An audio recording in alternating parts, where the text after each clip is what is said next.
चलो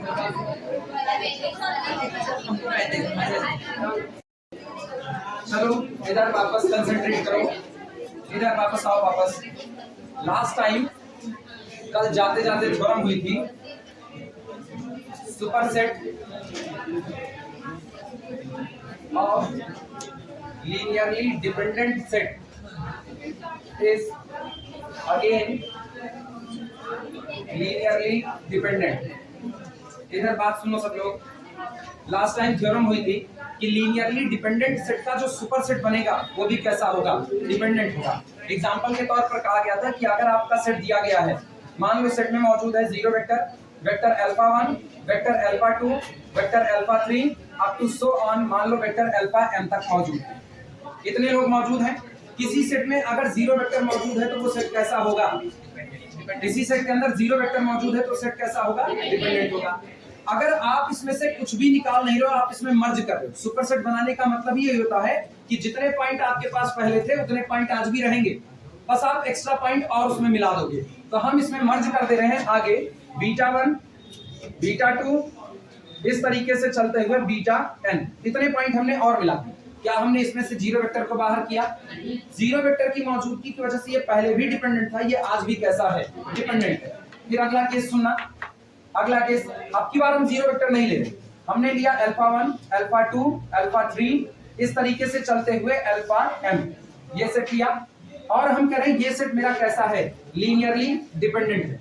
डिपेंडेंट होने की कुल 3 कैटेगरी होती है, आगे चल करके तीनों क्लियर हो जाएगी। पहला, आपका सेट डिपेंडेंट है, इसका मतलब ये होता है कि हो सकता है, पॉसिबिलिटी बता रहा है, हो सकता है आपके सेट में 0 वेक्टर कंटेन है। पहला केस, आपका सेट लीनियरली डिपेंडेंट होगा। दूसरा केस सुना, ऐसा हो सकता है कि आपके सेट में कुछ वेक्टर ऐसे हों जो दूसरे वेक्टर का मल्टीपल, यानी एक वेक्टर को दूसरे वेक्टर में किसी नंबर से मल्टीप्लाई करके तैयार किया जा सकता है। फॉर एग्जांपल, जैसे ये सेट है, इस सेट को हम करें ये डिपेंडेंट है, तो ये पॉसिबल हो सकता है कि alpha 3 can B generated by alpha 2। आप अल्फा 3 को किससे बना सकते हो, अल्फा 2 से बना सकते हो। मान लो हमने लिखा alpha 3 is equal to 3 times of the alpha 2। अब सोचो, जो आपका अल्फा 3 है वो किस पर डिपेंड कर रहा है, अल्फा 2 पर। जिस दिन आप अल्फा 2 में 3 का मल्टीप्लाई करोगे कौन बन जाएगा, अल्फा 3। डिपेंडेंसी आ गई कि नहीं आ गई?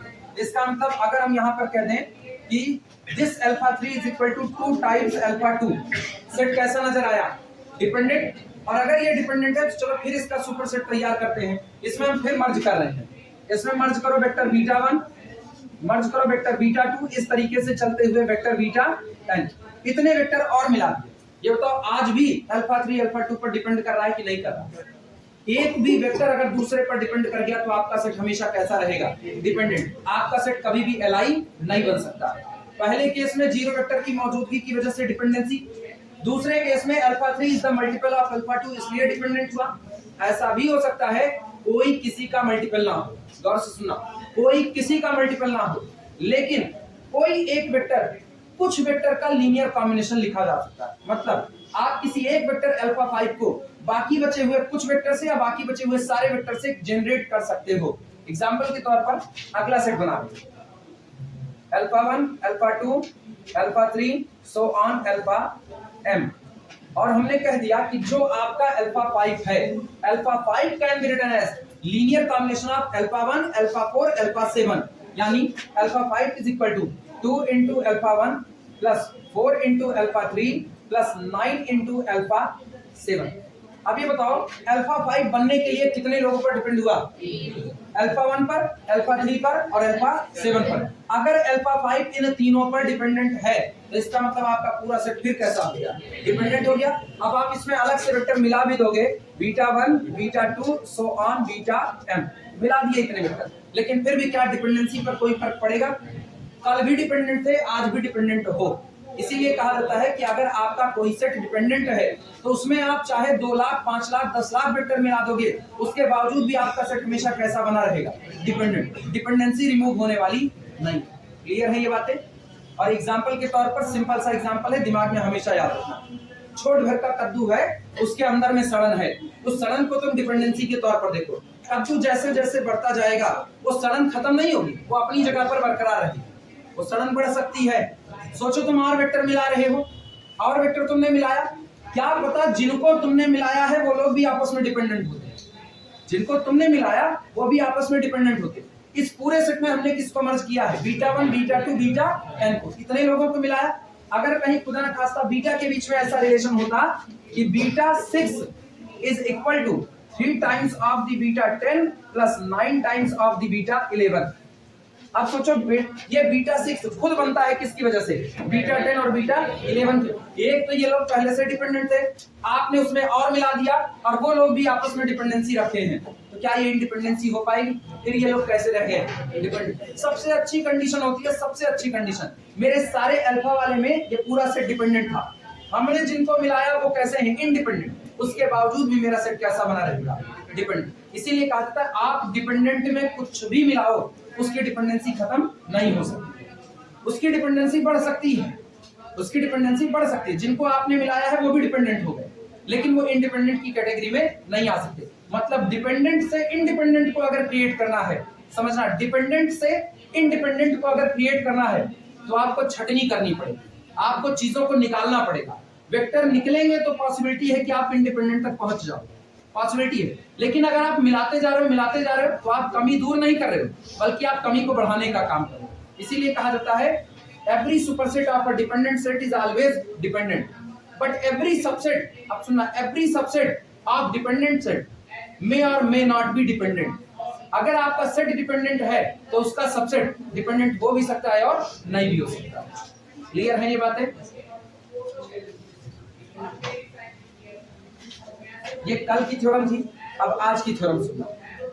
आज की थ्योरम कहती है कि अगर आपका सेट, ध्यान से सुनना, अगर आपका सेट लीनियरली इंडिपेंडेंट है तो उस लीनियरली इंडिपेंडेंट सेट का जितना भी सबसेट तैयार करोगे वो भी कैसा होगा? इंडिपेंडेंट होगा, वो सबका सब इंडिपेंडेंट होगा।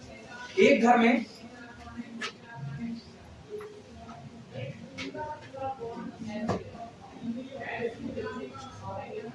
तो 1 2 3 4 5 6 7 8 9 लोग हैं। एक घर में 9 लोग हैं, 9 के 9 लोग कमाते हैं, कोई किसी पर डिपेंड नहीं है, कोई किसी पर डिपेंड नहीं करता। आप घर का बंटवारा कर दो, घर का बंटवारा होगा, 3 लोग एक तरफ आए, 6 लोग एक तरफ। ये बताओ, जब ये सारे लोग एक साथ थे तब इन्होंने आपस में किसी से कोई मतलब नहीं रखा, तो बंटवारा होने पर क्या ये मतलब रखना चालू कर देंगे? आज भी ये 3 लोग एक दूसरे से मतलब रखने वाले नहीं है, तो ये सेट आज भी कैसा रहेगा? LI। ये 6 लोग अलग हो गए, जब पूरा बड़ा परिवार था तब भी ये 6 के 6 लोग कमाते थे, किसी से कोई मतलब नहीं था। आज ये 6 के 6 लोग कट करके अलग हो गए, 3 उधर रह गए, 6 इधर आ गए। क्या अब ये किसी के ऊपर डिपेंड हो जाएंगे? आज भी ये कैसे रहेंगे? इंडिपेंडेंट। ये तो आम जिंदगी की भाषा हुई। मैथमेटिकल सुनना, मैथमेटिकल टर्म में आ रहे हैं 1 0 0 0 1 0 0 0 1। ये सेट कैसा? इंडिपेंडेंट, क्योंकि इन 3 दिए गए वेक्टर से 0 वेक्टर को कंस्ट्रक्ट करने का मेरे पास केवल कितना तरीका है? एक तरीका, केवल एक तरीका। जिनको दिक्कत लगे आओ हम लोग चलते हैं वहां मैट्रिक्स जहां हम लोग पढ़े हुए थे। ये 3 वेक्टर हैं, पहला वेक्टर कौन है? अल्फा 1, दूसरा कौन है? अल्फा 2, तीसरा कौन है? अल्फा 2। अब हम तुमको बताने चल रहे हैं कैसे आप कहते हो कि 0 वेक्टर को बनाने का तरीका एक या एक से ज्यादा। चलो इनको इस्तेमाल करके 0 वेक्टर को बनाते हैं। हम इसको लिख सकते हैं, we can write x1 into vector alpha 1 plus x2 into vector alpha 2 plus x3 into vector alpha 3 is equal to, किसको बनाएंगे? 0 वेक्टर। सारे ट्रिपलेट हैं तो 0 वेक्टर कौन होगा? 0 0। अगर x1 बराबर 0, x2 बराबर 0, x3 बराबर 0 आ गया तो ये लोग LI हैं, और कम से कम एक x1 नॉन जीरो हो गया तो ये लोग कैसे हो जाएंगे? LD। इतनी बात सबको क्लियर है? अब सुनना, x1 इंटू, चलो भरो अल्फा 1 0 0 प्लस x2 इंटू अगला कौन? 0 1 0 प्लस x3 इंटू 0 0 1 बराबर कितना? 0 0 0। सॉल्व करो इसको, कितना मिलेगा? x1 प्लस 0 प्लस 0 यानी केवल कितना? अगला सुना, x1 इंटू 0 कितना? 0, x2 इंटू 1 x2 और x3 इंटू 0, अगला कौन होगा? x3 और बराबर कितना? सॉल्व करने पर क्या मिला? x1 बराबर, x2 बराबर, x3 बराबर, क्या कुछ और पाओगे सॉल्व करके? सारे कोफिशिएंट कितने चढ़े? 0 0 0। इसका मतलब आपका सेट कैसा हो गया? LI। क्लियर हुआ? ये तो सबसे शुद्ध कंडीशन है जो यही एलआई कहेंगे यहीं पर। लेकिन आप इसको मैट्रिक्स में निकालें, मैट्रिक्स में भी ये एलआई बनेगी, किस तरीके से वो देखना। ये बताओ क्या इसको ऐसा नहीं लिखा जा सकता कि ये लिखा गया है, सब लोग इधर रहो, 1 into x1 plus 0 into x2 plus 0 into x3, पहला कोऑर्डिनेट बनेगा।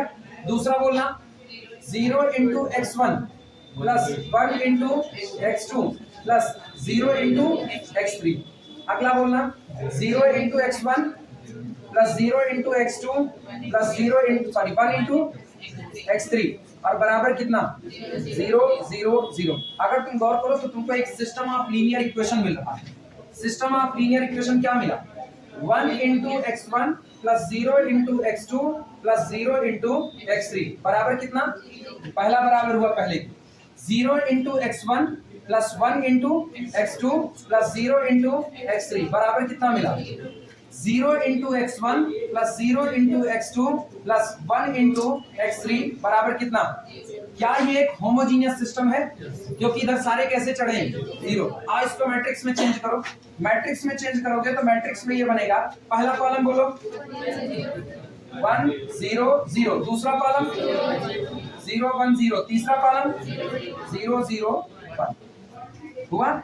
और वेरिएबल x1 x2 x3, उधर कांस्टेंट फैक्टर 0 0 0। ये बताओ अगर तुम आर्गुमेंटेड मैट्रिक्स बनाओगे तो यही कॉलम उठा करके इसमें मर्ज किया जाएगा।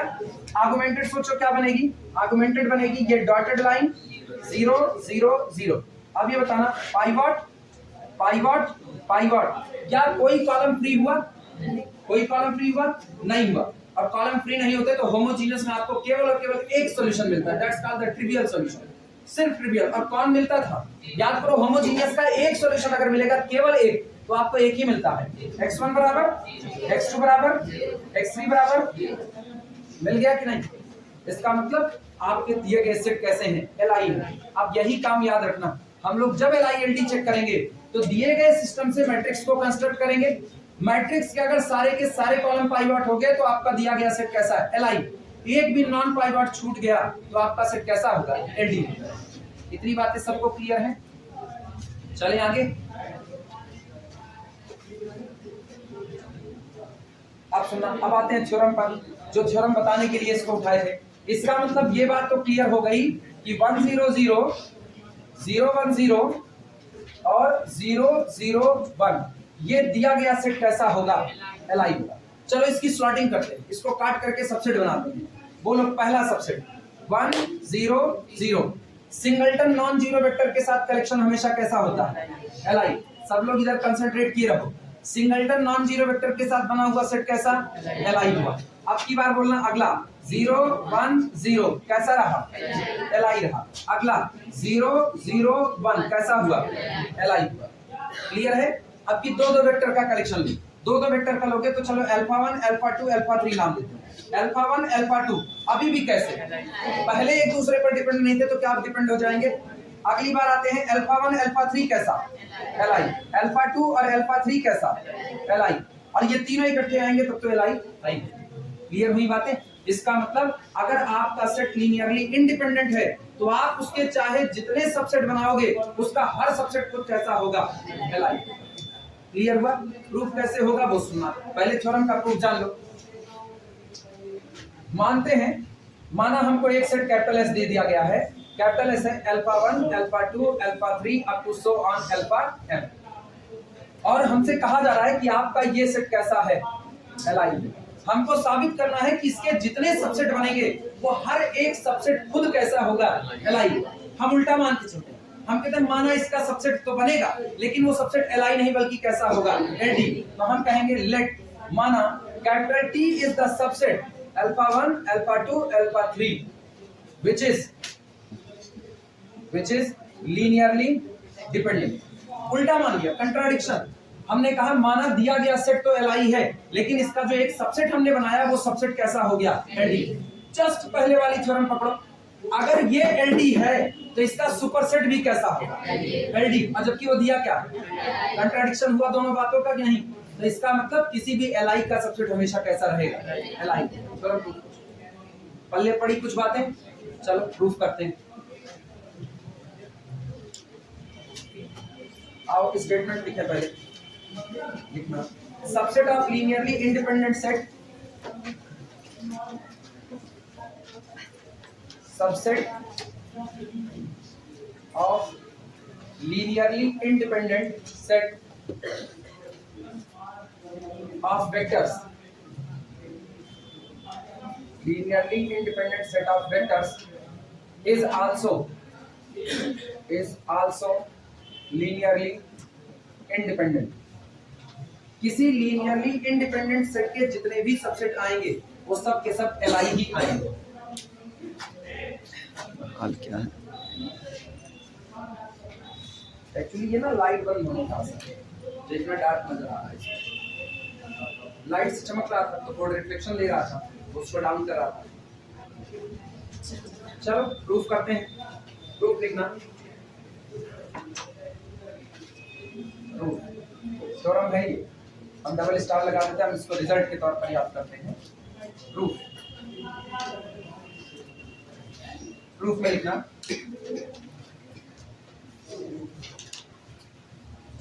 Let capital S is equal to alpha 1, alpha 2, alpha 3 up to so on alpha n is linearly independent subset of vector space V over F। माना किसी दिए गए vector space V over F का एक लीनियरली इंडिपेंडेंट सेट हमको मिला है, वो कौन है? Capital S, alpha 1, alpha 2, alpha 3 so on alpha n। Clear हुआ? लेट इफ पॉसिबल, माना अगर संभव है तो, let if possible capital T is equal to alpha 1, alpha 2 up to so on alpha m which is the subset of capital S। ये गौर करना, alpha 1, alpha 2, alpha n यही collection ले रहे हैं और कह रहे हैं this is the subset of S। इसका मतलब तय है जो संख्या m आई है ये आपके पास पहले से मौजूद संख्या n से कम बैठी है। क्लियर है? ठीक। लेट इफ पॉसिबल, माना अगर संभव है तो मेरा बनाया हुआ ये कैपिटल T जो कि सबसेट है किसका? S का, is linearly dependent, is linearly dependent. माना अगर संभव है तो कैपिटल S जो कि खुद Li है उसका एक सबसेट कैपिटल T ये कैसा हो गया है? डिपेंडेंट हो गया है। बट बाय प्रीवियस थ्योरम,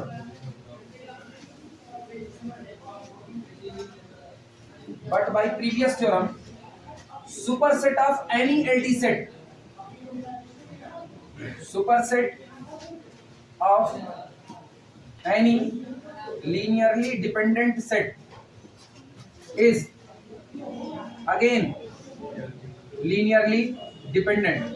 लेकिन पुरानी थ्योरम से अगर हम देखें तो किसी भी डिपेंडेंट सेट का जो सुपर सेट तैयार होता है वो खुद कैसा होता है? डिपेंडेंट होता है। इस थ्योरी के आधार पर this implies that capital S is also linearly dependent, जबकि ये गलत है क्योंकि हमको दिया गया है कि कैपिटल S कैसा है? Li। तो इसका मतलब स्टेटमेंट Li कहा था, हम जबरदस्ती थोपे, हमने कहा कि माना इसका सबसेट LD हो जाता है, तो हमारा मानना गलत है, इसका सबसेट LD नहीं बल्कि कैसा रहेगा? Li। But by previous theorem, superset of any LD set is again LD. This implies that capital S is also LD, which is false, जो कि गलत है, which is false। As given, क्योंकि हमें दिया गया है, as given, capital S is Li, capital S is Li, क्योंकि हमें दिया गया है कि हमारा सेट कैसा है? Linearly independent. So इसलिए our assumptions is wrong, our assumptions is wrong, इसलिए हमारी अवधारणा गलत है। our assumptions is wrong, हमारा मानना गलत है। तो सही क्या हुआ? सही ये हुआ कि Li का सबसेट हमेशा कैसा होगा? Li होगा। and hence subset of Li set is again Li. Subset of Li set is again Li.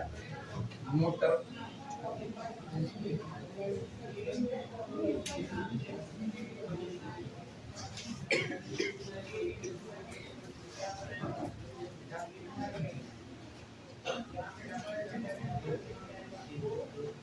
Result दिमाग में रख ले चला, इसी के आधार पर न्यूमेरिकल लगेंगे। सबसे पहले LI LD की डिफिनेशन हुई। LI की डिफिनेशन में कहा गया कि आपको दिया गया set alpha 1 alpha 2 so on alpha n, ये सेट LI होगा अगर आपके द्वारा तैयार किया गया equation C1 alpha 1 plus C2 alpha 2 plus C3 alpha 3 plus so on Cn alpha n is equal to 0 vector has only the trivial solution C1 बराबर C2 बराबर C3 बराबर Cn बराबर 0। सारे कोफिशिएंट आपको 0 मिल रहे हैं और कुछ नहीं मिल रहा है, एक ही सॉल्यूशन ही मिल रहा है, तो आपका सेट कैसा होगा? LI होगा। Our given set is linearly dependent if C1 alpha 1 plus C2 alpha 2 plus so on Cn alpha n is equal to 0 vector implies that at least one Ci does not equal to 0। कम से कम एक Ci non zero हो गया तो मेरा set कैसा होगा? डिपेंडेंट होगा। इतनी बातें हुई।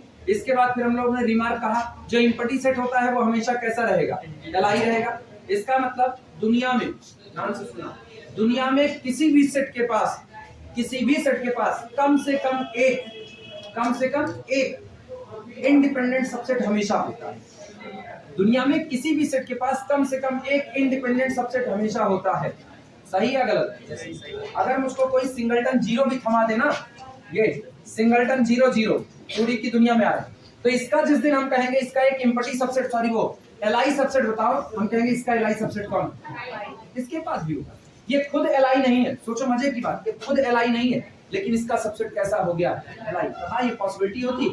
मेन सेट आपका LI हो ना हो, उसके सबसेट LI बन सकते हैं, पॉसिबिलिटी है। और अगर मेन सेट LI है, अगर मेन सेट ही LI है, तो उसके जितने सबसेट काट करके निकालोगे वो सारे सबसेट कैसे रहेंगे? LI। इसीलिए कहा जाता है ना, अगर घर में एजुकेशन बहुत अच्छी है, अगर आपके घर में एजुकेशन बहुत अच्छी है, सारे लोग पढ़े लिखे हैं, तो एक पॉसिबिलिटी हमेशा बनी रहती है कि कैसा भी हो जाए आप अनपढ़ गंवार तो नहीं हो। निश्चित तौर पर आप भी कुछ ना कुछ पढ़ोगे ही पढ़ोगे, ये तय हो जाता है। तो अगर आपका मेन सेट LI है तो उसके जितने सबसेट कटेंगे वो भी कैसे रहेंगे? LI। लेकिन अगर आपका मेन सेट LD है, अगर आपका मेन सेट LD है तो आपका सबसेट LI हो सकता है, ये भी हमेशा तय रहता है, उसका सबसेट LI हो सकता है। माँ बाप भले थोड़ा कम पढ़े लिखे हैं, लेकिन मेहनत करके बच्चे को बेस्ट एजुकेशन देने की कोशिश हमेशा रहती है। एक अगर मजदूर तबका भी होगा ना, तो वो भी अपने बच्चों को प्राइमरी वगैरह में भेज करके पढ़ा रहा होगा, मतलब खुद नहीं पढ़े लिखे, खुद डिपेंडेंट है दूसरों पर, लेकिन कोशिश यही होगी कि आपका सबसेट जो है वो कैसा बन जाए? LI। सारी रियल लाइफ की थ्योरी, ये कहीं अलग होने वाला नहीं। इसके बाद हम लोग यहाँ पर आए इस थ्योरम पर, अगर आपका मेन सेट LD है तो इसका जो सुपर सेट तैयार करोगे वो भी कैसा रहेगा? LD। आप पहले भी डिपेंडेंट थे, आदमी के बढ़ जाने पर आप आज भी डिपेंडेंट, आप इंडिपेंडेंट का कोई काम नहीं किए हो। अगर आपका मेन सेट LI है तो उसके सारे के सारे सबसेट भी कैसे होंगे? LI। लेकिन LI का सुपर सेट, उसके बारे में आप कुछ नहीं कह सकते। एक सेट खुद LI है, उसका सुपर सेट LI होगा या नहीं होगा, इसके बारे में अभी आप कुछ नहीं कह सकते। क्लियर है इतनी बातें?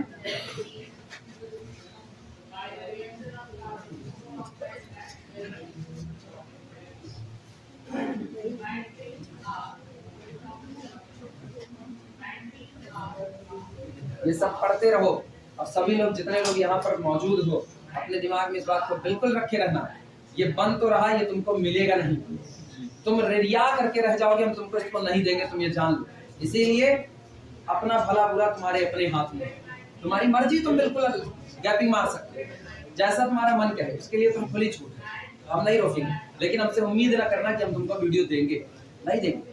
यहाँ चलती क्लास में नहीं समझोगे ना, तो घर पे समझने के लिए कुछ नहीं तुम्हारे पास।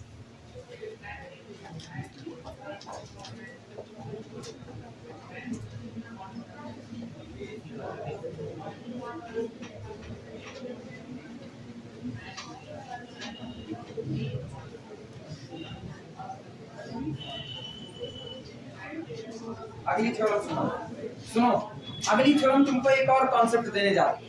अब तक ये बताओ, हमने मुंह से 3 बातें बोली। अगर आपका सेट LD है तो इसका मतलब उसमें कम से कम एक वेक्टर 0 वेक्टर हो सकता है, पॉसिबिलिटी है, होगा, ये कोई जरूरी नहीं है, एक वेक्टर 0 वेक्टर हो सकता है। ठीक, ये बात हम लोग पहले भी लिख चुके हैं। इसके बाद फिर हम लोग इस पर आए कि अगर मेरे सेट में 2 एलिमेंट हैं, केवल 2 एलिमेंट, और मेरा सेट एलडी है, तो इसका मतलब है 2 में से कोई एक कम से कम दूसरे का मल्टीपल हुआ होगा। यानी आपने डिपेंडेंसी की 2 शर्तें पढ़ी। पहली शर्त, आपके सेट में 0 आएगा तो आपका सेट डिपेंडेंट है। आपके सेट में कोई भी एक वेक्टर दूसरे का मल्टीपल होगा तो आपका सेट डिपेंडेंट है। तीसरी बात हम खाली बोले हैं, अभी लिखाए नहीं है, जिसमें हमने कहा था कोई एक वेक्टर बाकी बचे हुए सारे वेक्टर का या कुछ वेक्टर का लीनियर कॉम्बिनेशन बनता है। अभी alpha 5 belong to sorry alpha 1 is equal to 5 times alpha 2 plus 3 times alpha 5, अभी लिखे थे, बिल्कुल ऐसा। अब यहां पर हम इसी बात को साबित करने चाहते हैं कि अगर मुझको दिया गया alpha 1 alpha 2 alpha 3 alpha n vector तक का कलेक्शन, अगर इसको किसी ने डिपेंडेंट बोला तो इसका मतलब कम से कम कोई एक वेक्टर होगा जो अपने से पूर्ववर्ती मौजूद, अपने से पहले मौजूद लोगों का लीनियर कॉम्बिनेशन हो चुका होगा। लिखना इसी बात को। थ्योरम, और ये theorem most important exam purpose से, मतलब ये मान करके चलो इस चैप्टर से इस थ्योरम के आने की पॉसिबिलिटी हमेशा 70% रहती है, इससे नीचे नहीं, हमेशा 70%। थ्योरम नोट करना, if capital S is equal to, collection है alpha 1 alpha 2 up to so on alpha n, if capital S is equal to collection of alpha 1 alpha 2 alpha n is set of non-zero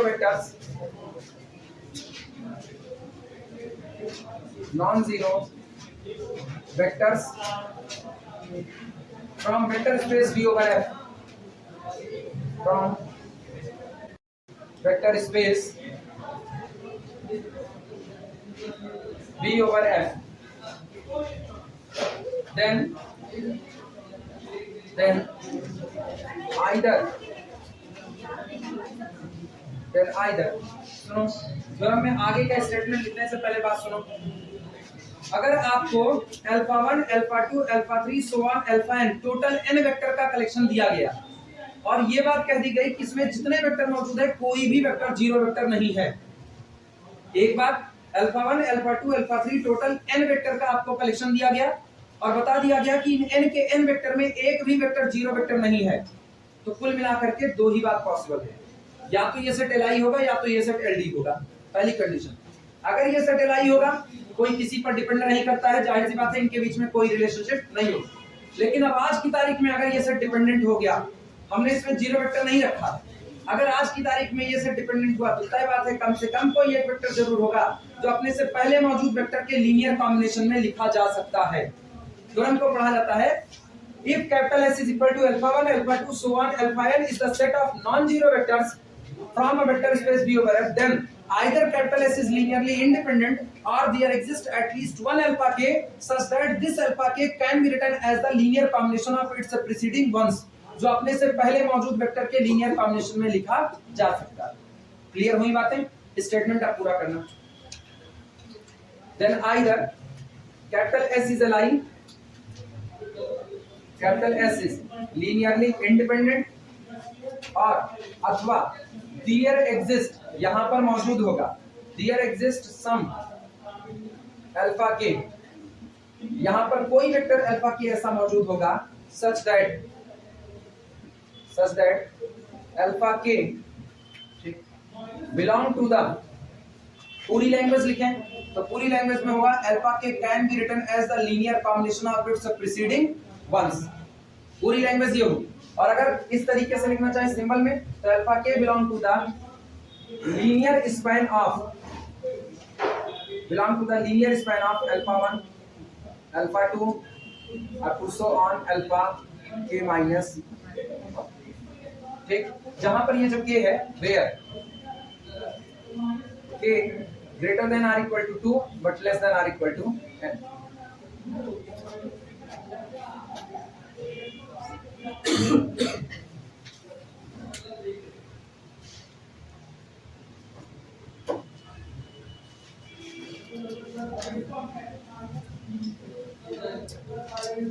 पता है ये हमको थोड़ा सा ना बड़े गड़बड़ सी लैंग्वेज लगती है, लेकिन हर किताब इसको लिखती है। और इसमें स्टूडेंट खूब जम के कंफ्यूज होता है, लिखती हर किताब यही लैंग्वेज। तुम अपने भी किताब उठाओगे ना, तुमको बस यही मिलेगा, या तो ये मिलेगा या तो इसी को ऐसा लिखा जाएगा, सच दैट अल्फा के कैन बी रिटन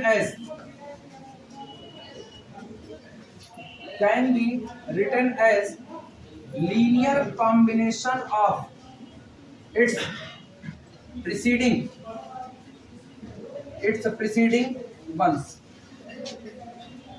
ये लिखा जाएगा। या तो पूरा का पूरा सेट एलआई होगा, लेकिन अगर ये सेट एलडी हुआ तो सेट में एक भी जीरो वेक्टर नहीं है, तो कम से कम कोई एक अल्फा के ऐसा जरूर होगा जो अपने से प्रीसीडिंग, अपने से पहले मौजूद। अब ये बताओ अल्फा के लिए, तो अल्फा के पहले कौन आएगा? Alpha 1, alpha 2, alpha 3 so on alpha के -1। इतने लोगों के लीनियर कॉम्बिनेशन को लिखा जा सकता है। अब ये लैंग्वेज गलत क्यों है? ये लैंग्वेज इसलिए गलत है ना क्योंकि अल्फा के जहां बैठा हुआ है, क्या पता वो अपने बाद वाले के लीनियर कॉम्बिनेशन में आए। ये लोग क्या करते हैं, बड़े राइटर इसको लिखते वक्त लैंग्वेज को अपने हिसाब से घुमा लेते हैं। अपने हिसाब से घुमाने में ये पूरे सेट को अरेंजमेंट कर चुके हैं। इन्होंने कहा जो वेक्टर बाकी लोगों के लीनियर कॉम्बिनेशन में आएगा उसको एकदम आखिरी में बैठा देंगे। ये बात ना अपने गले के नीचे नहीं उतरती। इस थ्योरम को ये ना होकर के, बल्कि इस थ्योरम को सही सलामत ये होना चाहिए था, either our set is linearly independent or there exists at least one vector which can be written as the linear combination of some other vector। हकीकत ये है, वास्तविकता में आपको असली लैंग्वेज यही पकड़नी है। There must exist at least one vector which can be written as the linear combination of some other vector present in the set। जो आपके ही सेट में मौजूद कुछ वेक्टर के लीनियर कॉम्बिनेशन में लिखे जा सकते हैं। थ्योरम को तोड़ना सुनो। हम पॉइंट ले रहे हैं 1 0 0, अगला हमने लिया 0 1 0, अगला हमने लिया 0 0 1, ठीक। और यहां हमने लिया 1 2 3। अभी गौर करना, क्या इस सेट में कोई वेक्टर जीरो वेक्टर है?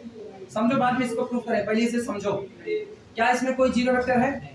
नहीं है। इसका मतलब ये सेट या तो एलआई होगा या तो एलडी होगा। दो ही बात है, एलआई तो है नहीं, because this vector can be written as the linear combination of its preceding ones. आपकी सुनना, ये कौन? अल्फा 1, ये कौन? अल्फा 2, ये कौन? अल्फा 3, ये कौन? अल्फा 4।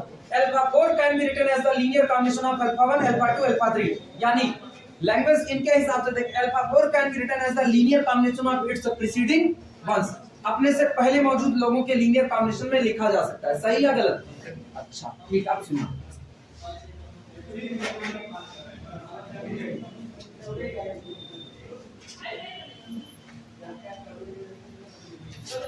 कहानी पलट चुकी। अब ये कौन आ गया? अल्फा 4 आ गया, ठीक। गड़बड़ कुछ नहीं हुआ, लैंग्वेज थ्योरम की बहुत सही है। लैंग्वेज में जरा सी भी गलती नहीं है। समझ वाले के ना इस पे भयंकर कंफ्यूजन होती है, समझ वाले। अब सुनो, अब सामने वाला क्या, अरे alpha 4 can be written as the linear combination of बाद वाले का। अपनी अंग्रेजी कम है, बाद वाले का, ठीक।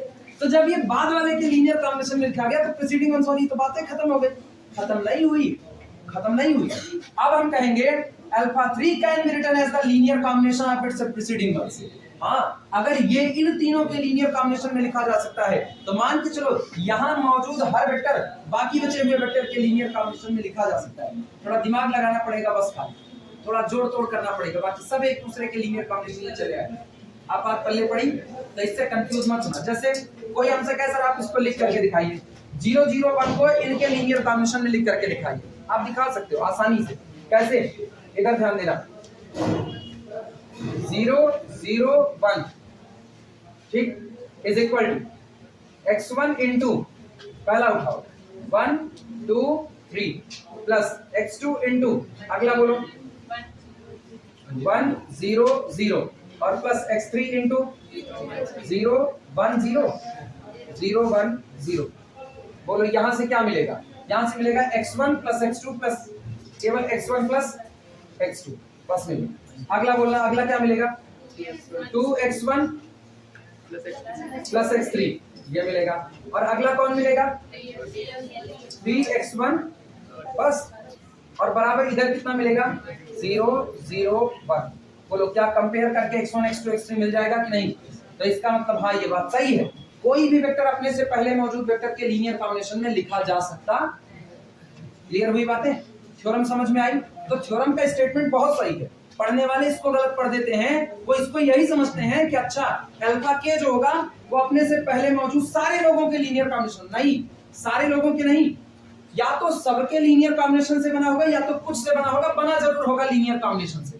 मेन मतलब इसका यही है कि अगर आपका सेट लीनियरली डिपेंडेंट हो गया और सारे वेक्टर नॉन जीरो हैं, तो तय बात है आपके सेट में कम से कम कोई एक वेक्टर ऐसा जरूर होगा, कम से कम कोई एक, अधिक से अधिक कई हो सकते हैं, कम से कम कोई एक वेक्टर ऐसा जरूर होगा जो आप ही के सेट में मौजूद कुछ वेक्टर का या सारे वेक्टर का लीनियर कॉम्बिनेशन लिखा जा सकता है। गौर करो, मेरे इस पूरे सेट में ना 1 2 3 इन तीनों का लीनियर कॉम्बिनेशन लिखा जा सकता है।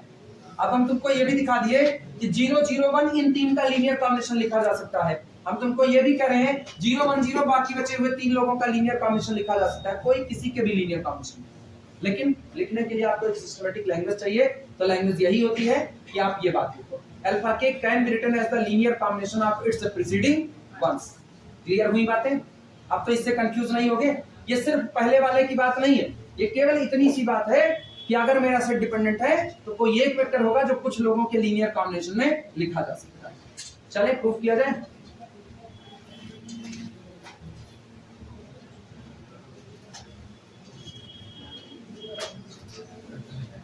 या तो बात के लिए दिक्कत लगे तो और करके लिखो, अथवा करके और लिखो, अपने पर भरोसा नहीं है तुम्हारा।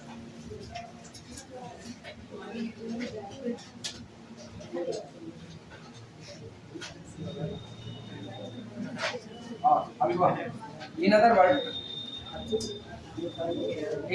वर्ड दूसरे शब्दों में कहें तो if capital S is linearly dependent, अगर मेरा दिया गया सेट कैपिटल एस कैसा हुआ, लीनियरली डिपेंडेंट हुआ, then there exist some alpha k, तब यहीं पर मेरे सेट में कुछ वेक्टर अल्फा के ऐसे जरूर मौजूद होंगे। There exist some alpha k which can be written as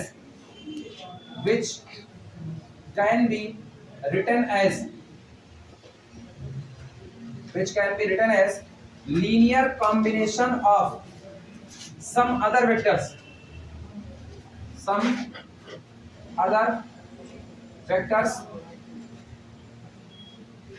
present in capital S,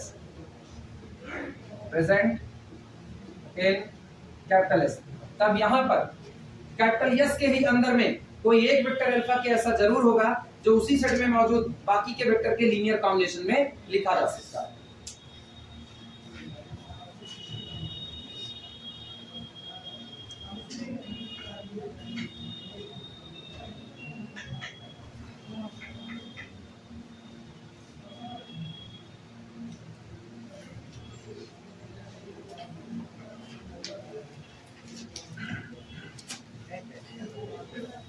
हमको ये थ्योरम बस एक ही जगह पे खटकती है, प्रीसीडिंग वंस जब बोल देता है तब ये खटकना चालू होता है, क्योंकि अगर हम सेट बनाना चालू करें ना तो अच्छा स्टेटमेंट मिटा सकते हैं।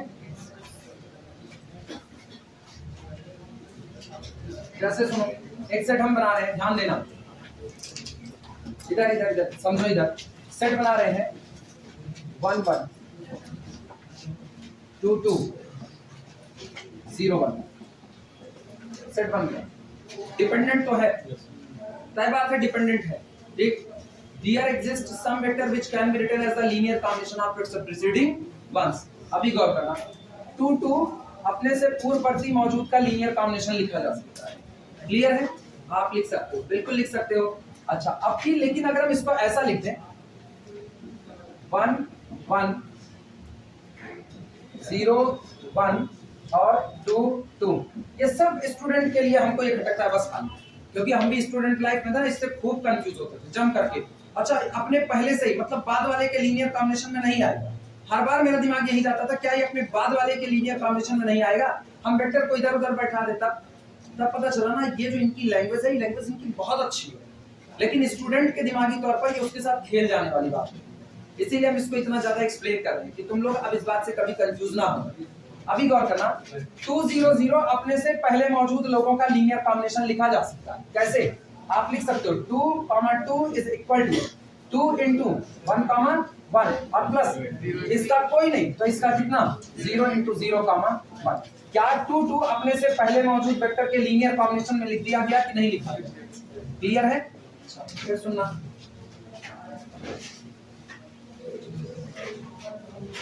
अगर हम इस की बात करें, अब कई लोग इसमें क्या कंफ्यूज होते हैं, कई लोग इसमें कहेंगे इसका मतलब थ्योरम के हिसाब से 0 1 can be written as the linear combination of its preceding ones. नहीं, आप सबको नहीं लिख रहे हो, उसने खुद रोका हुआ है। वो खुद कह रहा है कि our set is linearly dependent, it means there exist some alpha k. वो ये थोड़ी बोला देयर एग्जिस्ट ऑल अल्फा के, नहीं, देयर एग्जिस्ट सम अल्फा के। कुछ अल्फा के आपके पास ऐसे जरूर होंगे जो अपने से पहले मौजूद लोगों के लीनियर कॉम्बिनेशन में लिखे गए होंगे। सोचो 0 1 can not be written as the linear combination of its preceding ones, हां या ना? 0 1 can not be generated by the 1 1 and 2 2, बनेगा? नहीं बनेगा। 0 2 can not be, sorry 0 1 can not be written as the linear combination of its preceding ones, but there exist 2 2 which can be written as the linear combination of its preceding ones। लिखा गया कि नहीं? अच्छा, set ही तो है, set ही हम अपने हिसाब से सेट को बदल देंगे। देखना, हम इसी सेट को ये नहीं लिख सकते हैं 1 1 0 1 और 2 2। क्या इन दोनों सेट में कोई अंतर है? कोई अंतर नहीं, फिलहाल अभी कोई अंतर नहीं है। पता है, जैसे अगले चैप्टर में जाओगे, लीनियर ट्रांसफॉर्मेशन पार करोगे ना, तो वहां पर चेंज ऑफ बेसिस आएगा। जब चेंज ऑफ बेसिस आएगा ना, तो वहां पर तुमको बेसिस के रिस्पेक्ट में कोऑर्डिनेट निकालने पड़ेंगे। तो जब बेसिस के रिस्पेक्ट में कोऑर्डिनेट निकालेंगे तो आपको सेट को बांधना पड़ेगा। Our set is the ordered set. तब हम कहेंगे कि मेरा सेट कैसा होगा? ऑर्डर्ड सेट होगा। ऑर्डर्ड सेट होगा तो इसका मतलब जो एलिमेंट जिस ऑर्डर में दिया गया आपको फिक्स कर देना है। अब आप उसको बदल नहीं सकते। अगर आपने अब बदला तो आपके कोऑर्डिनेट बदलने चालू हो जाएंगे। तब आप कहोगे कि सेट में भी हम ऑर्डर डिफाइन करेंगे, तब, अभी नहीं फिलहाल। तो ये बताना, अब ऐसा लिख दिया, क्या दोनों सेट अभी भी सेम टू सेम है? Now we get one vector which can be written as the linear combination of its preceding ones। Theorem आज भी सही है कि नहीं सही? ये थ्योरम कभी गलत नहीं है, इस थ्योरम का स्टेटमेंट कभी गलत नहीं है, केवल समझने वाले इसको गलत समझ लेते हैं। और अब तुम लोगों से उम्मीद कर रहे हैं इतना समझाने के बाद तुम लोग इसको गलत मत समझना। केवल एक बात है, देयर एग्जिस्ट सम अल्फा के which can be written as the linear combination of its preceding ones। सब के लिए ये बात नहीं कही गई है, कुछ अल्फा के जरूर होंगे जो अपने से पहले मौजूद लोगों का लीनियर कॉम्बिनेशन होंगे। क्लियर है ये बातें? चलें प्रूफ की तरफ। हाँ चलो, इतनी देर कचकचाना नहीं, यही इवनिंग बैच में नहीं हो पाता। इवनिंग बैच वालों के साथ बहुत नाइंसाफी है, और तुम लोग अगर अब की बार इवनिंग बैच वालों के साथ नाइंसाफी किया ना, तो मॉर्निंग बैच वाले देखेंगे तांडव। हाँ, अब आना नहीं, गायब नहीं होगी, वीडियो मिलेगा नहीं, वीडियो चक्कर में गायब ना होना, नहीं वीडियो चक्कर में गायब। ये सिर्फ इवनिंग बैच के लिए है, क्योंकि बेचारों के पास बहुत कम टाइम है, वास्तविकता में।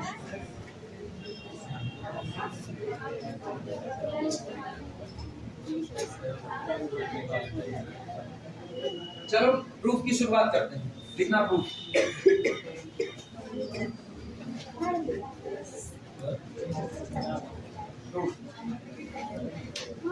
सुनो, इधर इधर बात सुनो।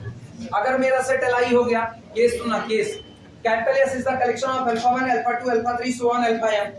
अगर कैपिटल एस एल हो गया, तो कोई किसी के लीनियर कॉम्बिनेशन में नहीं है। There is nothing need to prove. यहाँ आपको प्रूव करने की कोई जरूरत नहीं है। जब सेट एल हो गया तो कौन किसके कॉम्बिनेशन में प्रूव करोगे? कोई रीजन बचा? नहीं बचा। इसका मतलब अगर मेरा सेट एल हो गया तो इस थ्योरम को प्रूव करने की कोई नीड नहीं है। ये थ्योरम तभी प्रूव होगी जब मेरा सेट कैसा रहेगा? एडी रहेगा। लिखना, if capital S is linearly independent. अगर दिया गया सेट एल है, we are nothing to prove, we are nothing to prove.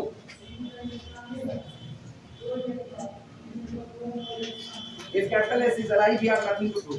अगर एस एल हो गया तो प्रूव करने के लिए अपने पास कुछ भी बचा नहीं। तो चलो कैपिटल एस को एल लेते हैं। So let capital S is linearly dependent. So let capital S is linearly dependent. इसलिए मान लिया कि कैपिटल एस लीनियरली कैसा होगा? डिपेंडेंट होगा। अगले चैप्टर के लिए ना सब्जी काटने की तैयारी करना। अगले चैप्टर में जब बेसिस बनाएंगे तो एकदम सब्जी काटने वाला हाल करेगा, जैसे सब्जी काटी जाती है। बेसिस बनाएंगे, बेसिस को एल होना पड़ेगा। अपने को डिपेंडेंट सेट दिया जाएगा, डिपेंडेंट सेट को ना सब्जी की तरह छोट छोट काट काट करके अलग करेंगे। सब्जी आती है तो नहीं बुक्स याद रख देते हो, ऐसा नहीं होता। पहले उसको देखते हो, जहां सड़न है चाकू वहीं धंसता है।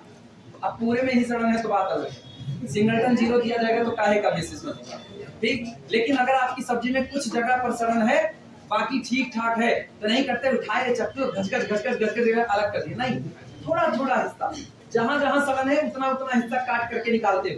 तो सेट को पहचानेंगे, देखेंगे कौन कौन किसकी वजह से डिपेंडेंसी आ रही है, जिनकी जिनकी वजह से डिपेंडेंसी आ रही है उनको काटेंगे, और उनको काटने के बाद बाकी बचे हुए सेट से बेसिस को बनाएंगे। तो सब्जी काटने की ही तैयारी है, बिल्कुल ऐसा ही चलेगा। Let capital S is linearly dependent set of vectors.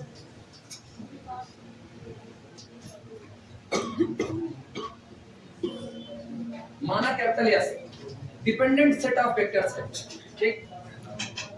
ये बताना अगर ये डिपेंडेंट सेट ऑफ वेक्टर्स है तो जाहिर सी बात है डिपेंडेंट सेट की डिफिनेशन हम लोग सुने हुए हैं, लिखना कुछ मत। If capital S is equal to collection of alpha 1 alpha 2 alpha 3 so on alpha n, और इस सेट को आपने कह दिया ये सेट कैसा है, डिपेंडेंट है, तो this implies that a1 alpha 1 plus a2 alpha 2 से लेकर के so on an alpha n is equal to zero vector implies that there exist at least one, कम से कम कोई एक जरूर होगा, at least one ai which does not equal to कितना, कम से कम एक कोफिशिएंट जरूर चढ़ा होगा जो कैसा रहा होगा, नॉन जीरो। अपनी भाषा में कहें तो इसका मतलब मेरे पास जीरो वेक्टर को कंस्ट्रक्ट करने के तरीके एक से ज्यादा होंगे। क्लियर है ये बातें? चलो लिखते हैं इसे। Linearly dependent set of vectors where, जहां पर where capital S is equal to alpha 1 alpha 2 alpha 3 so on alpha n, ठीक, alpha i's does not equal to 0, जहां कैपिटल या सेट है अल्फा 1 अल्फा 2 अल्फा n लोगों का, total n vector का, और कोई भी वेक्टर जीरो वेक्टर नहीं है, no any alpha i is equal to null vector, कोई भी अल्फा i आपका जीरो वेक्टर नहीं हो सकता। डिपेंडेंट कहे हैं, डिपेंडेंट कहें तो आप डिपेंडेंट की थ्योरी लगाते हैं, देन तब ऐसी तारीख में a1 into vector alpha 1, a1 कहां से आया, फील्ड से, कोफिशिएंट जितने आएंगे कहां से रहेंगे, फील्ड से, plus a2 vector alpha 2 plus a3 vector alpha 3 plus up to so on plus an vector alpha n, ठीक, is equal to zero vector implies that, तब इनका जीरो होना आपको बताता है, अगर आपका सेट डिपेंडेंट है तो ये पूरा लीनियर कॉम्बिनेशन जीरो होना आपको तुरंत एक इंफॉर्मेशन देगा कि आपके पास जीरो को बनाने के तरीके एक से ज्यादा है, यानी this implies that there exist, यहां पर मौजूद होगा एटलीस्ट वन, कम से कम कोई एक, at least one ai does not equal to 0, कम से कम कोई एक स्केलर ai जरूर होगा जो डज नॉट इक्वल टू कैसा होगा, 0।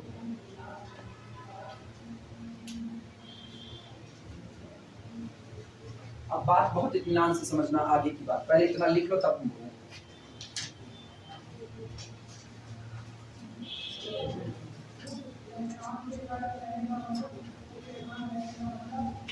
सब लोग लिख चुके हैं?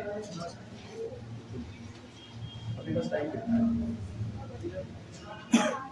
हो गया? अरे बहुत 9-5 रेगुलर क्लास होती है 9-10 तक की, तो कहाँ है, इसीलिए तो आखिरी क्लास है। हाँ, आखिरी क्लास इसीलिए सही सलामत होती है, आखिरी क्लास में अपना रमता जोगी बहता पानी चलता रहेगा।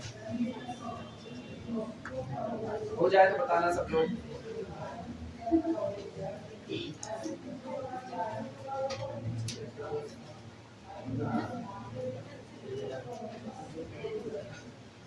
चलें, कहाँ तक पहुंचे?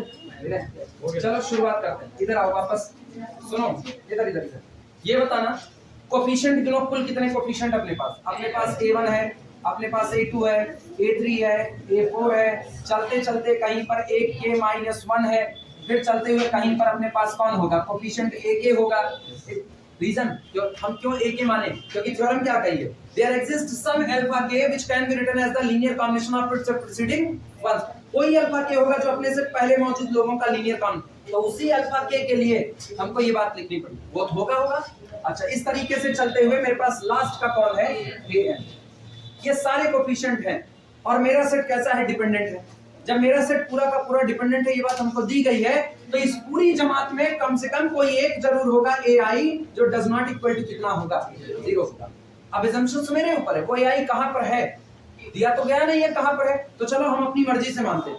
हम कहते हैं माना कि वो लार्जेस्ट इंटीजर है, कि वो लार्जेस्ट इंटीजर है जो कि नॉन जीरो है, और उसके आगे के सारे लोग कैसे हो गए, 0 हो गए। मतलब हम एक assumptions मान रहे हैं, आप कह रहे हो कम से कम, सारे लोग कंसंट्रेट करो, कम से कम एक AI होगा जो कि नॉन जीरो होगा, कम से कम एक AI, अधिक से अधिक सारे नॉन जीरो हो सकते हैं, पॉसिबिलिटी ही तो है। तो हम मानते हैं, माना चलो बहुत अच्छी कंडीशन मानते हैं, बहुत अच्छी, A1 does not equal to 0, माना A2 does not equal to 0, मान लिया A3 does not equal to 0, और माना AK-1 does not equal to 0, इस तरह मान लिया, माना AK भी कैसा है, डज नॉट इक्वल टू 0। लेकिन इसके बाद हमको जितने भी कोफिशिएंट मिल रहे हैं, AK+1 ये कितना मिला, 0, AK+2 कितना मिला, 0, so on AN is equal to कितना मिला, 0। ये मेरा हाइपोथेटिकल assumptions है, क्योंकि आपने हमको सिर्फ एक बात कही थी, आपने कहा था अगर आपका दिया गया सेट लीनियरली डिपेंडेंट होगा तो कम से कम कोई एक AI, कोई एक कोफिशिएंट ऐसा जरूर होगा जो कैसा रहा होगा, नॉन जीरो, ये आपने कहा था। तो हम मान लेते हैं आप लोग कम से कम एक ना, मतलब मेरी कंडीशन बहुत अच्छी होगी तो मेरे पास 10 20 50 नॉन जीरो कोफिशिएंट होंगे। हम कहते हैं मान लिया कि वो लार्जेस्ट इंटीजर, सबसे बड़ा इंटीजर, जहां तक हमको खोजने पर नॉन जीरो मिल जाता है, जहां तक खोजने पर, मतलब A1 does not equal to 0, A2 does not equal to 0, A3 does not equal to 0, AK-1 non zero, AK non zero. लेकिन इसके बाद जब हम आगे चल रहे हैं तो आगे n तक दौड़ते दौड़ते हमको सारे कोफिशिएंट कितने मिलते हैं, 0। आप ये भी मान सकते हो, आप ये भी मान सकते हो, गौर करना। माना A1 बराबर कितना मिला, 0, लेकिन मान लिया A2 कैसा मिलता है, नॉन जीरो, मान लिया हमको A3 भी कैसा मिलता है, नॉन जीरो, लेकिन हमको A4 कैसा मिल जाता है, 0 मिल जाता है। इसके बाद हम कहते हैं हमको A5 0 मिलता है, A6 0 मिलता है, हमको A7 0 मिलता है, सो ऑन। हमको AK-1 कैसा मिलता है, 0, लेकिन हमको AK फिर कैसा मिलता है, और आगे वाले फिर सब कैसे होते हैं, 0। मानना ही तो है, हम केवल एक बाउंड्री तय कर दिए कि भैया देख, आप ये कह रहे हो कम से कम एक AI नॉन जीरो होगा, हम कहते हैं माना मेरे पास K वो लार्जेस्ट इंटीजर है जहां तक हमको नॉन जीरो मिलने की पॉसिबिलिटी है, K के बाद हमको सब के सब कैसे मिलेंगे, 0 ही मिलेंगे। ये हम मान तो सकते हैं, इतना तो हमको खुली छूट ही है, क्योंकि आपको बस इतना ही कहो ना, there exist at least one AI which does not equal to 0।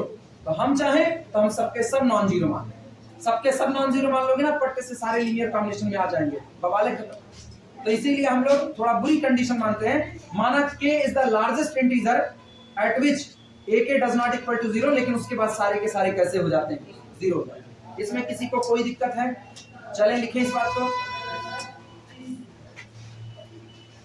ये assumptions क्यों और कैसे माना जा रहा है, इस बात की समझ जरूरी है। इसीलिए हम वापस बोल रहे हैं कि सब लोग केवल एक बात का ख्याल रखना बस है, थ्योरम ने एक स्टेटमेंट कहा है, अगर सेट डिपेंडेंट होगा, अगर सेट डिपेंडेंट होगा तो there exist at least one alpha k which can be written as linear combination of its preceding ones. इसी के को टारगेट करके हम कह दे रहे हैं कि माना K ही वो लार्जेस्ट इंटीजर है जहां तक हमको नॉन जीरो कोफिशिएंट मिलने की गुंजाइश है, K के बाद हम चाहे जितना चलेंगे हमको कोई भी कोफिशिएंट मिलने वाला नहीं है। जैसे हम सामने वाले को एक डेडलाइन दे दे, देख भैया तुम मेरे ऊपर डिपेंडेंट हो, तो जाहिर सी बात है हम जो पढ़ाएंगे वो तुमको सीखना पड़ेगा, और वही सीख सकते हो क्योंकि तुम मेरे ऊपर डिपेंडेंट हो।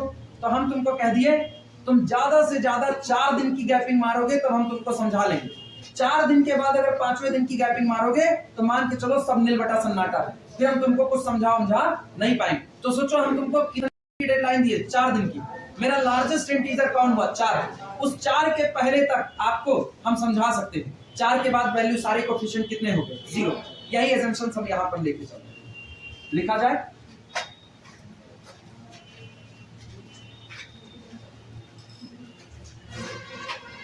इसके बाद लाइए ना, लेट माना K be the largest integer, let K be the largest integer,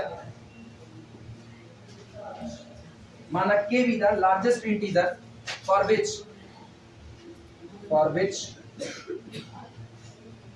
AK does not equal to 0, मान लिया के वो लार्जेस्ट इंटीजर है जिसके लिए a के डज नॉट इक्वल टू कितना आता है, 0 आता है, यानी a k plus 1, a k plus 2, a k plus 3 so on an सब कितने आने वाले हैं, 0 आने वाले हैं। यानी दिस इंप्लाइज दैट, इसका मतलब ये हुआ कि a k plus 1 is equal to a k plus 2 is equal to a k plus 3 is equal to, सब चलते चलते इज इक्वल टू लास्ट का कौन था, an, all are equal to 0।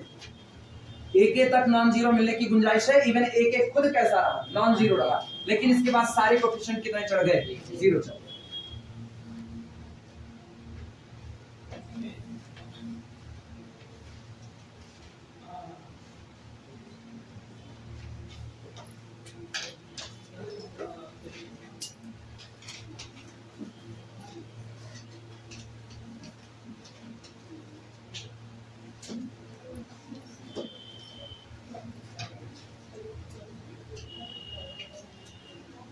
Clear हुआ? और सुनना यहां पर हियर यहां पर ये जो k है, ये जो k लिखा है इसकी वैल्यू 1 नहीं हो सकती, याद रखना k की वैल्यू 1 नहीं हो सकती। Here k is confirmly greater than or equal to 2 less than or equal to 8। क्यों नहीं हो सकती वो सुनना। अगर आपने k की वैल्यू 1 कर दी, दिमाग चलाना, अगर किसी ने k की वैल्यू 1 भर दी तो दिक्कत क्या होगी, k की वैल्यू 1 रखो कितना मिलेगा, a2, आपको a2 बराबर कितना मिल गया, 0 मिल गया। अच्छा अब k बराबर 1 रखे हो तो ये कौन होगा, a3, आपको a3 बराबर कितना मिल गया, आपको a4 कितना मिल गया, इसका मतलब सब चलते चलते an कितना मिल गया, 0, a2 0, a3 0, a4 0, an 0, सारे 0 चढ़ा दिए, आपके पास बचा कौन, a1 बचा। इसका मतलब आप कहोगे a1 does not equal to 0, आप कहोगे a1 does not equal to, सुनो दिक्कत क्या आएगी, जब आप कह रहे हो अब आपके पास बचा a1 इंटू अल्फा 1 और बराबर कितना बचा, 0, क्योंकि सारे कोएफिशिएंट आप कितने लगा चुके हो, 0, तो केवल यही टर्म बचा कि नहीं बचा। और जब यही टर्म बचा, अगर आप कहोगे a1 does not equal to 0 तो तुरंत अल्फा 1 पट्ट से कितना हो जाएगा, 0, दिक्कत मिली। और जबकि आपको क्या कहा गया है, no any alpha i becomes 0 vector, कोई भी अल्फा आई 0 होने वाला नहीं है। ये दिक्कत आई कि नहीं आई, ठीक। अगला सुना, अगर आप ये कहते हो कि कह दिया ai does not sorry a1 does not equal to 0, sorry उल्टा बोल, अगर आपने कहा a1 इज इक्वल टू 0 तब भी कंट्राडिक्शन, कैसे, एक तो आपने कहा a2 0, a3 0, a4 0, an 0 और जो बचा पूछा था a1 उसको भी आप क्या कह दिया 0, तब तो सारे कोएफिशिएंट कितने मिल गए, 0। और आपने क्या, there exist at least one ai which does not equal to, कम से कम एक ai बचेगा जो कैसा रहेगा, नॉन जीरो। दोनों कंडीशन मानने पर, k बराबर 1 मानने पर दोनों कंडीशन कंट्राडिक्शन दे रही है कि नहीं दे रही, क्लियर हुआ। फिर वापस सुनना, फिर दोहरा रहे हैं, k की वैल्यू 1 नहीं हो सकती, क्योंकि अगर हम k की वैल्यू 1 से शुरुआत करें, k greater than or equal to 1, तो सोचो यहां 1 होगा तो कितना बनेगा, a2 बराबर कितना, a3 बराबर, a4 बराबर, a5 बराबर, तो कुल मिलाकर के a2 a3 a4 a5 so on an सब कितने हो गए, 0। अब पूरे लीनियर कॉम्बिनेशन में ये लिखा गया, ये linear combination a2 0 a3 0 an ये सब 0 हो गया, बचा कौन, a1 इंटू अल्फा 1, आपके पास मिलता है a1 इंटू अल्फा 1 बराबर कितना, 0 वेक्टर। अब बारी बारी हम लोग वेक्टर स्पेस की प्रॉपर्टी पढ़े हैं, this into this is equal to 0, either this 0 और दिस 0। आप a1 को 0 कर नहीं सकते, क्योंकि आपने कहा है कम से कम एक कोएफिशिएंट नॉन जीरो चढ़ेगा, और अगर आप a1 को 0 नहीं कर सकते तो अगला 0 कौन चढ़ेगा, वेक्टर अल्फा 1 बराबर कितना चढ़ गया, 0 वेक्टर। और जैसे अल्फा 1 0 वेक्टर चढ़ा, आपको तो मेन थ्योरम में दिया गया है कोई भी अल्फा आपका 0 वेक्टर नहीं हो सकता, कंट्राडिक्ट हो गया कि नहीं होगा। इसीलिए k की शुरुआत कहां से है, greater than or equal to 2 से है। अभी क्लियर हुआ सबको, लिखना चाहो इस बात को लिखा दें, बाद में भूलने का चक्कर न पाले, बस खाली लिखो।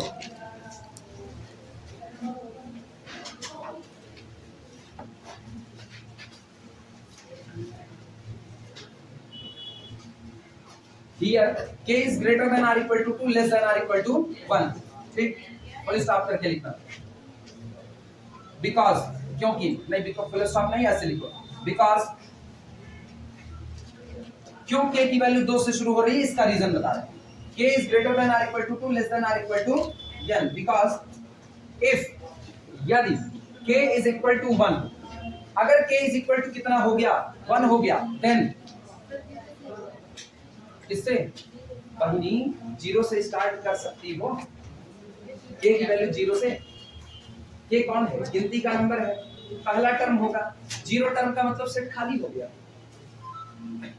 ये कौन है? नंबर ऑफ टर्म की संख्या।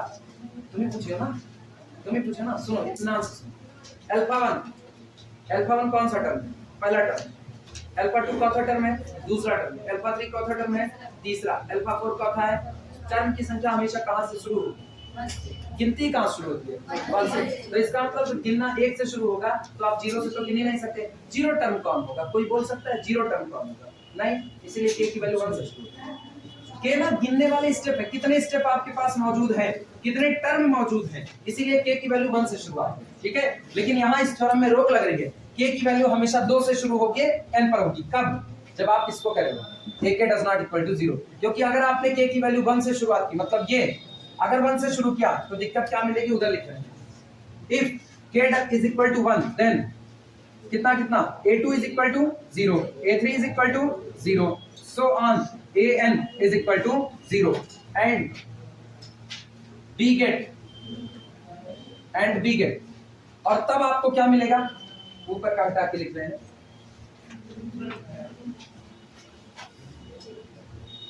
लिखना इसी बात को ऊपर लिख रहे हैं, b गेट। और ऐसे में हमको मिलता है, ये सुनो, a1 इंटू कितना? अल्फा 1 और प्लस ये कितना? 0 वेक्टर प्लस अगला कितना? 0 वेक्टर। इस तरीके से चलते हुए सो ऑन कितना? 0 vector is equal to 0 vector. यानी this implies that a1 into vector alpha 1 is equal to कितना? 0। क्लियर हुआ? एटलीस्ट 1 ai नॉन जीरो चाहिए, और एटलीस्ट 1 ai नॉन जीरो है, तो इसका मतलब सब तो आपने 0 चढ़ा दिया। a1 तो अब 0 नहीं हो सकता ना, लेकिन a1 0 नहीं हो सकता तो कौन 0 हो जाएगा? अल्फा 1 0, और वो भी नहीं हो सकता। That's a contradiction. ठीक, this implies that vector alpha is equal to 0 vector as given there exists at least 1 ai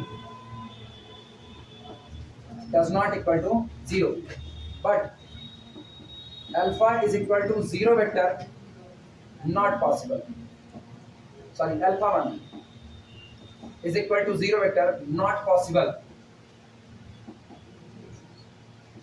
as S contains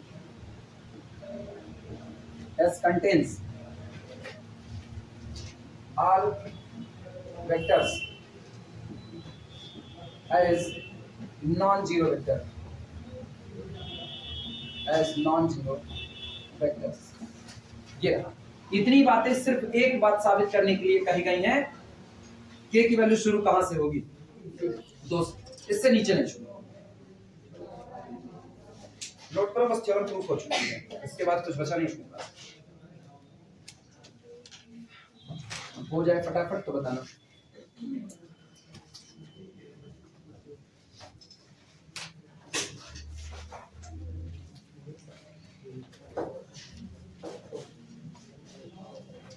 समझ करके लिखो, और घर जाना शाम तक इसको एक बार रिवीजन कर लेना।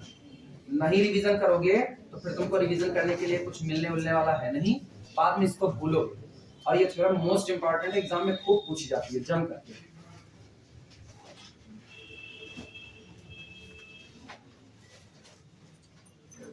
हो जाए सबका तो बताना। वहीं तक का हिस्सा ये नहीं है, नीचे वाला, ऊपर तक का हिस्सा लिखना है। अच्छा, इसको मिटा ही दे, नहीं ये कंफ्यूजन दिखा।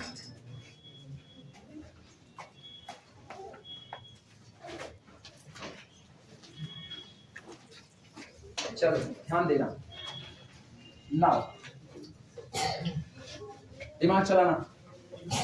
AK मतलब k वो लार्जेस्ट इंटीजर है जहां पर आपको कोफिशिएंट नॉन जीरो मिल सकता है। ठीक, इसके बाद आपको सारे कितने मिलने वाले? 0। तो सोचो मेरा इक्वेशन, मेन इक्वेशन जो हमने एक बड़ा सा लीनियर कॉम्बिनेशन लिख करके 0 बनाया हुआ था, वो पूरा क्या बन जाएगा? वो पूरा रिड्यूस हो रहा है। नाउ सब लोग इधर कंसंट्रेट करो। a1 into alpha 1 plus a2 into alpha 2 plus up to so on plus a k minus 1 into alpha k minus 1 plus a k into alpha के।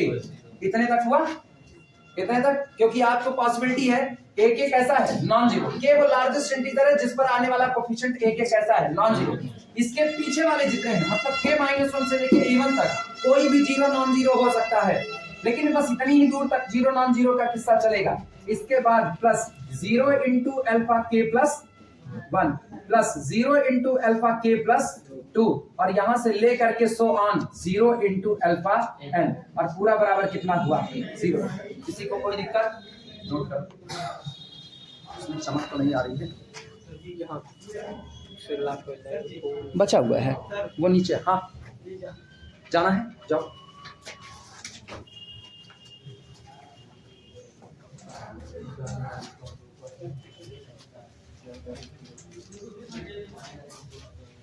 इतना हिस्सा यही रहेगा।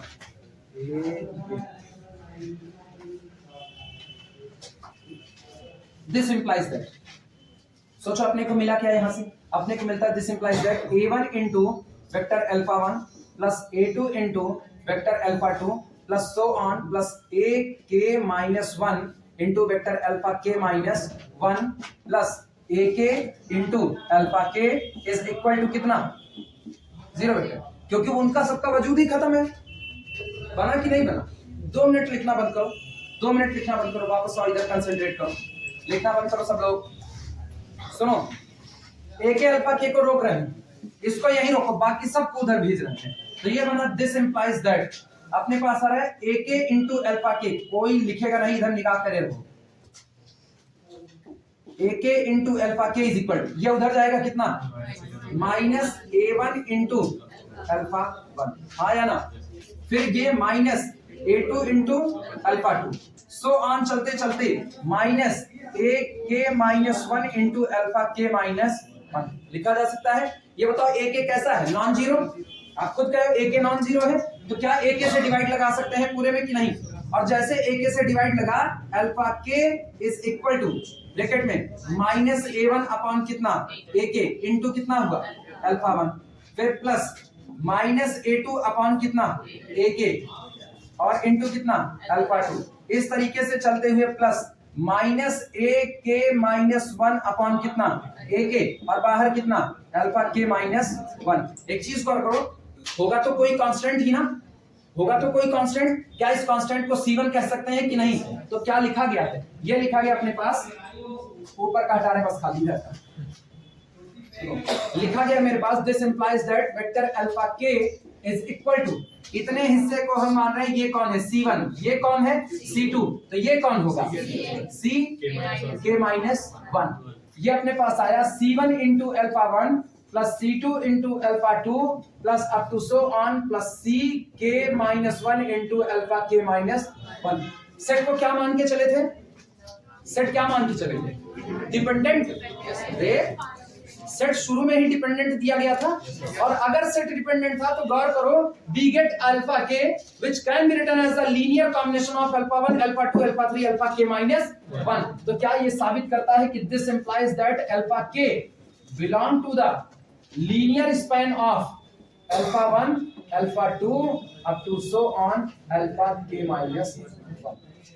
आया ना, या इसको दूसरी भाषा में कहें, स्पैन बहुत बड़ी बात होती है, छोटे पर आए, because span is the combination of all possible linear combination, span is the collection of all possible linear combination. तो क्या हम ऐसा नहीं लिख सकते, here we get alpha k which can be written as the linear combination of its preceding once.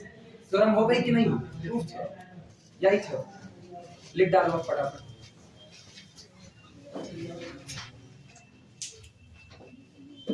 सबसे ऊपर वाला आ रहा है, यही बवाल है, बस आ रहा है।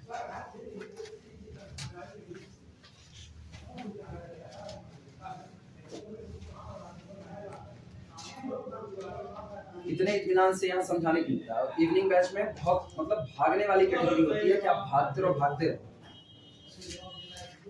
भागने वाले को समझ में नहीं आता। अभी कल तुम लोगों के बराबर उनको रोके थे, लेकिन जब उधर थ्योरम कराना हुआ तो एक थ्योरम उनकी रह गई, right, subset of depend sorry superset of dependent set is again dependent.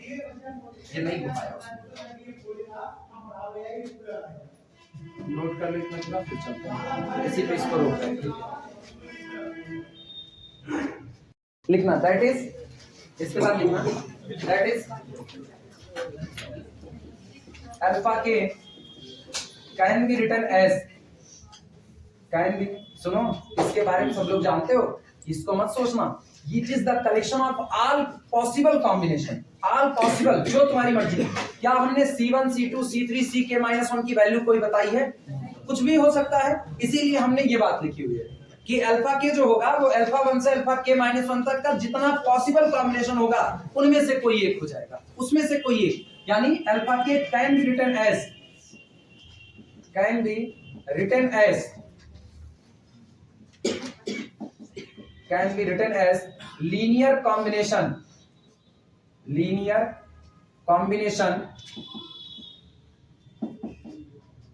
of its preceding ones,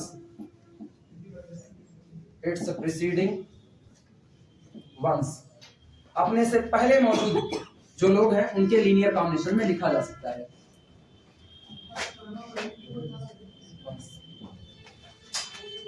हमको काहे ऐसा लग रहा है मेरी सारी स्पेलिंग गलत हो रही है। एस रहेगा, प्रीसीडिंग वंस में एस रहेगा, ONC हां ना? नहीं सर, ONS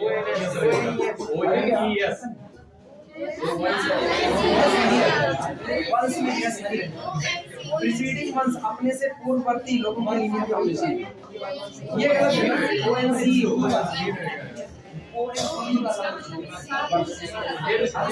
यही वाला once upon a time there lived a king, वो वाला वंस, ये वाला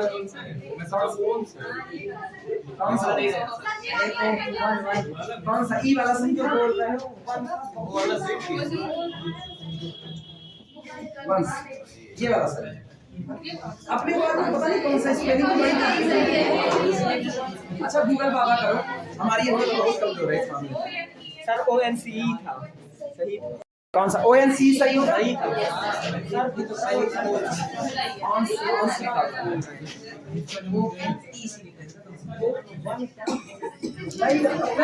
अपने को लग रहा है ना कि अभी अपना दिमाग गया काम से, अब स्पेलिंग बहुत ज्यादा भूलने लगे, मतलब जो याद है ना वो नहीं जाता।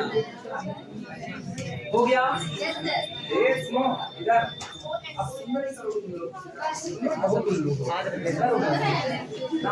सुनो ये थ्योरम हुई ना, इस थ्योरम को घर जाकर के एक बार रिवीजन कर लेना, पहली बात, ठीक है। दूसरी बात, कल हम लोग न्यूमेरिकल पर आएंगे, एक छोटी छोटी दो थ्योरम उसको निपटा के हम लोग न्यूमेरिकल पर आएंगे, लेकिन ये थ्योरम इतनी इंपॉर्टेंट है, अब आगे हम जितनी थ्योरम करेंगे उसमें से 50% पे इसका यूज करते चलेंगे।